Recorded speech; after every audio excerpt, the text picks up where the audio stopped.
Hey, everybody. Welcome to Reigniting Small Business. I'm Laura Richards, COO of Spark Business Institute, and I'm here today with Patrick Lee to discuss the dreaded toxic boss. Hi, Patrick. Hello, everybody. So, Patrick, have you ever had a toxic boss? That's kind of a loaded question. I mean, I think anybody who knows my background knows that I grew up in family business. And when I wasn't working in the family business, I was working for companies that were owned by friends of the family. And also, I'm not sure I'm allowed to answer that question exactly, but I think we probably all had a toxic boss at one time or another. I think you're probably right. So, let's identify the habits of a toxic boss, and then we'll weigh in with why this topic is important to small businesses and what we can do about it. Sounds good to me. So let's take a look at maybe one of the first and most prominent indicators of a toxic boss. Or for those of you who are wondering, am I a toxic boss? You can start checking the little boxes here.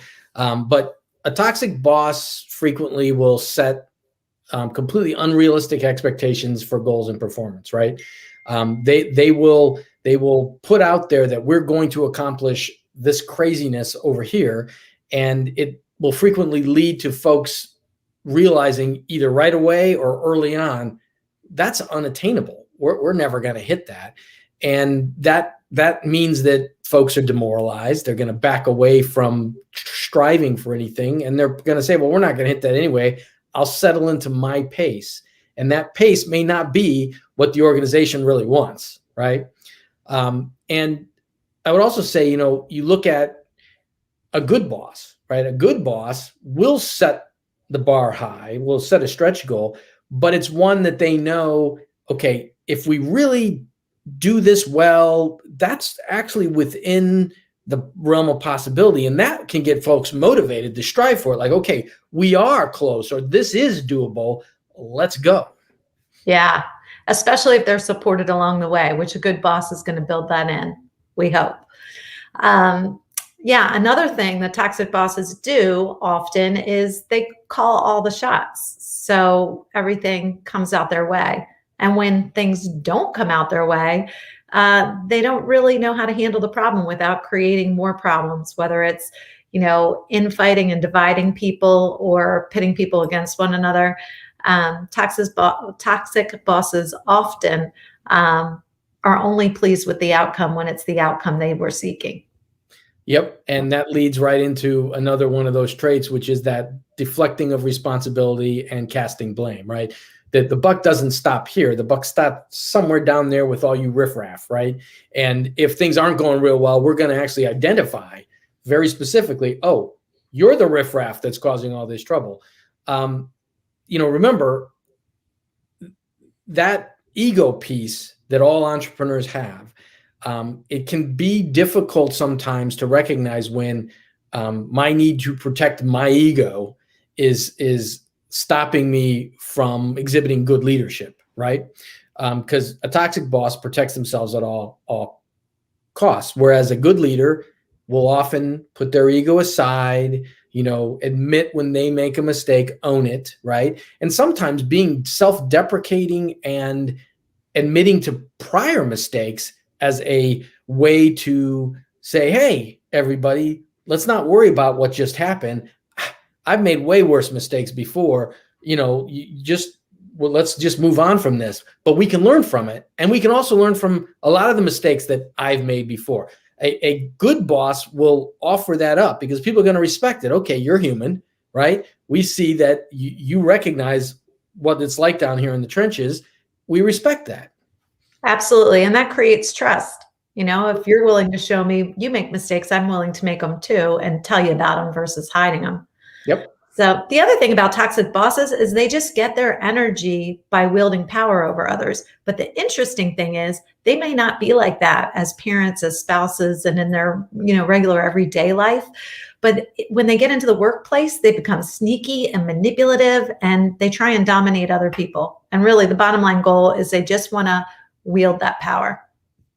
I think a lot of times those bosses don't come in with sort of a set of values or principles that it's more like, you know, I'm in business here, and that's a combination of making money at all costs, you know, making sure I look good at all costs, you know, moving up the ladder at all costs, whatever that might look like. And so those traits that make them good parents or spouses or citizens don't apply here, right? The rules are somehow different. And now I'm going to behave in this weird Machiavellian way that compromises everything. Yeah. And the bummer about all that is that a lot of times they're turning down good ideas because of their need to dominate. So they're missing out on basically what you're paying your employees for, which is their initiative. I don't even think they're listening. I mean, they're not. If you're in that mindset, all you're doing is watching your trajectory through the organization's movement. You're not paying attention to anything else going on. And you know, another aspect of that is that toxic bosses are quick to criticize people in front of their peers, right? To make, like, if I'm casting blame because somehow I need to cast blame, it's better if it's seen in public, right? Because that shows who's in charge, you know, harken back to some of the things we've been talking about here. But it also makes, I think, the toxic boss believes somehow that if I make an example every time something like this happens, it's unlikely to happen again, which is kind of not really what ends up working. I mean, what ends up working is that I'm criticizing people in front of other people. So now they're scared to poke their head up. They're scared to make any sort of mistake. And they're not necessarily even trusting of the people they work with, because if those people, you know, turned on them when they were called out, well, you know, I can't trust anybody here, right? Yeah, that's true. Yeah, I think it's ironic because on the one hand, they shame people in front of their peers. On the other hand, when true conflict arises that needs action in the business, they're often missing. So they're busy at crucial times and their input and direction isn't given. So the employees are left to do this without any input from the leader, because they're only interested in the good news. If it's not something that I want to hear, don't tell me. I'm not going to be around to hear it. So in that way, I think it leads right on to the next one, Patrick. So toxic bosses hurt the morale and the productivity of employees. Okay. They just do. I mean, if you know that you're going to be getting the blame for stuff, if you know that your ideas are utterly not listened to, right? It's just a bad environment to expect some level of productivity. And what I would say here is this can be especially problematic for small businesses. I mean, we've been talking about this in a generic sense. I mean, within a corporation, within a government entity, an organization, nonprofit, whatever, and small business. But small business has less buffer, right? The leader is frequently the leader, you know, and employees don't have a lot of options where they go. And so there is an opportunity cost in this. You know, for a small business to make it to its lofty goals, everything has to hit right, you know? And one of the things we know is that if a team starts operating really well together, you know, it's the total is greater than the sum of the parts, right? Well, that requires that synergy. That requires everybody going in the same direction, striving for the same thing. That's that whole, like, okay, we're rolling along here all together. You know, in what we just described, if you have an environment and a culture that is what we just described, you know that's not happening, and you know folks aren't giving their best, and they're not all pulling in the same direction. In some instances, you may even have sabotage going on because people are bitter and they're not happy. So there's an opportunity cost there that is incredibly destructive for a small business. Absolutely. And it makes sense. Obviously, if employees are suffering, the organization is going to suffer also. And the tone that's set at the top, you know, good or bad, it trickles down and it affects people's behavior, which then, you know, affects people's results.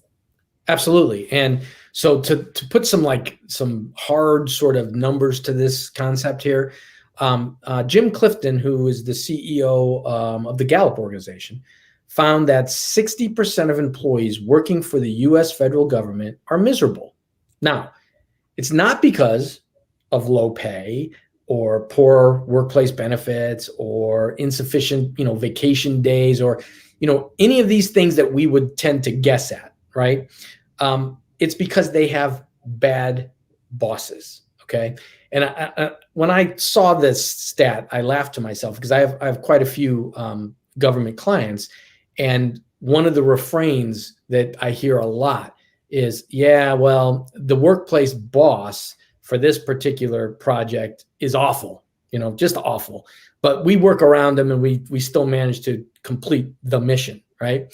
And so when I saw this, I said 60%. That seems kind of low. Listening to the people talk to me, it seems like it would be even higher. So there's always a converse to all these things. If 60% are miserable, 40% aren't, right? So the opposite is also true in terms of results. If toxic bosses lead organizations to bad results, good bosses lead organizations to increased results, revenue, profits, morale, whatever you're judging by. Yes. And better health apparently too, Patrick, because in a Swedish study, researchers found at the Stress Research Institute in Stockholm, when they studied 3,100 men over the course of 10 years, the men who reported having bosses they didn't respect were 60% more likely to suffer a heart attack or other life-threatening cardiac condition. And that was published in the Journal of Occupational Environmental Medicine. So my takeaway from this is that's a very dramatic example of death, and that's 60%. So the other ill health effects, whether they're mental health effects or just burnout and stress, could be a game ender and certainly a game changer for small business. Because as we've talked about, if you don't feel compelled toward your organization and your management and your team, you're not going to work at that level. And apparently you're not going to live as long either. And I think, that's statistics about the people working for the toxic boss, right? But let's even turn that around to the toxic boss, right? So the toxic boss is in a toxic environment. It may be of their own creating. I mean, those of us who have done this have created situations we were not super happy with. But if you're in that level of an environment, it's having an impact on that boss too, because all those behaviors are becoming repetitive because they're doing it to try to satisfy something that's not being satisfied. And now the burnout, the opportunity for them to have health issues and so on also goes up. So it's not just being inflicted downward. The entire culture is having this happen, and it affects the bosses in this way too. Yeah. You and I have talked a little bit about why people stay in those bad situations. But it's interesting because you see that toxic bosses create environments where people are angry, they're in despair, they're hopeless. And if the employees are feeling that way, they're really obviously not going to be motivated to do their best, like we talked about.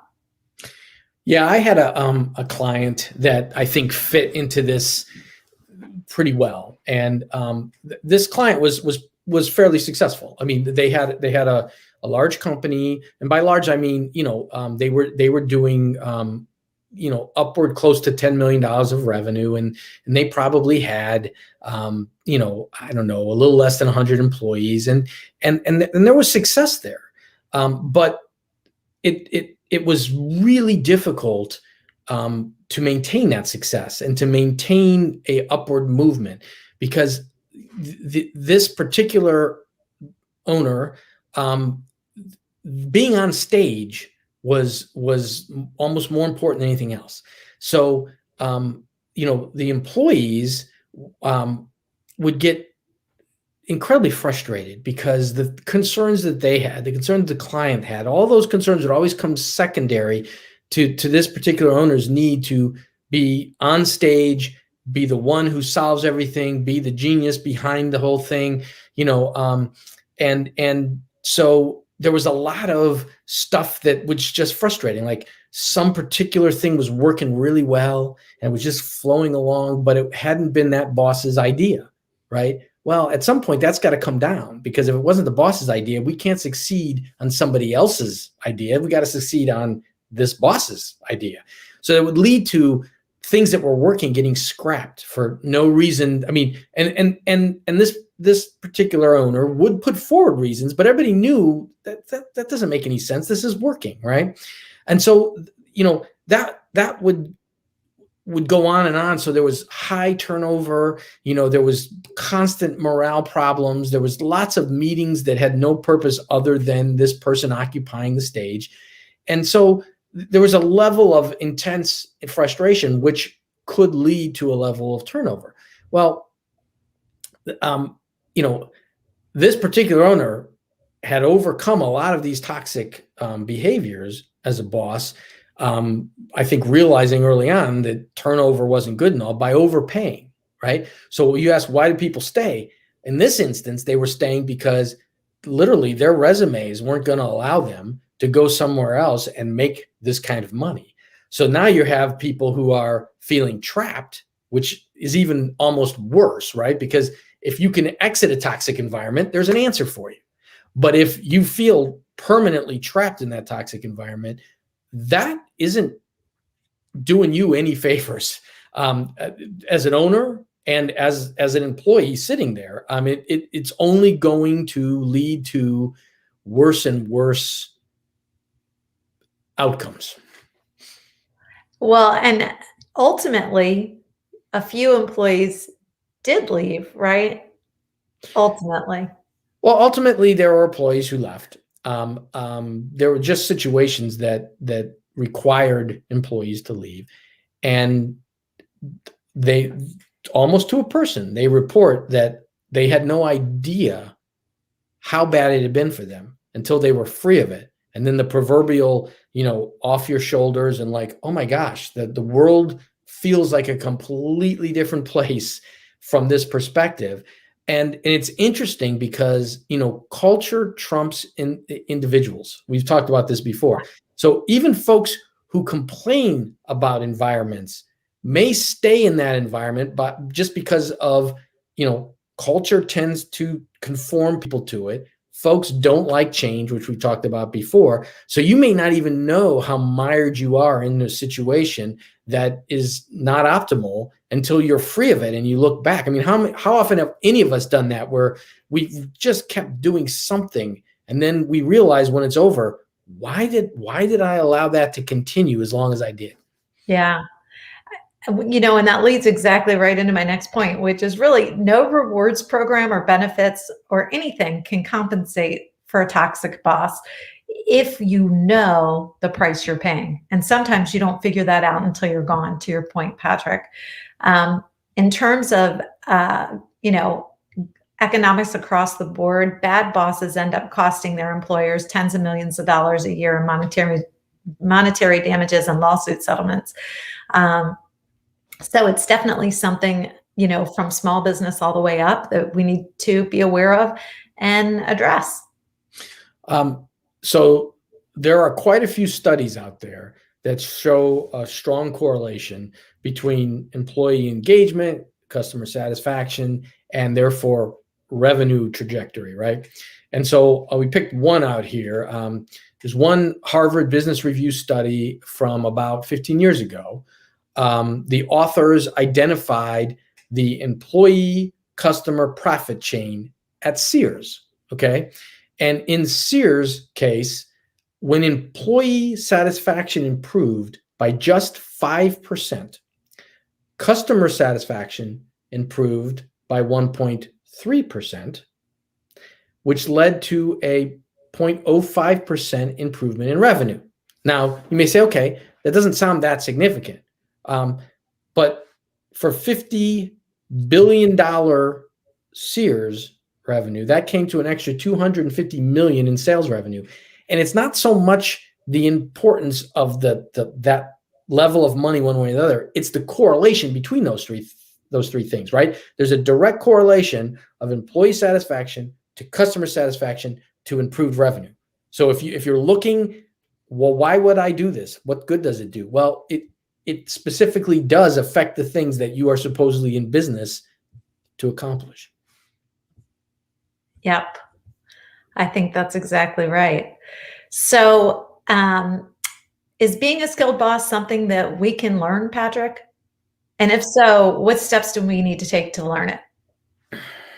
So this is that, this opens up a whole big can of worms, right? Because you have leadership versus management, and can leadership be taught? Can management be taught? If you don't have inherent skills, can you learn those skills, right? And I think most folks who are doing training and teaching and mentoring will put forward that most things can be learned. Okay. That being said, I think there are some skills and traits that folks naturally have or have an inherent ability to call forth. And I think we saw that one Gallup study on the state of the American manager found that only 1 in 10 people have the high talent to effectively manage others.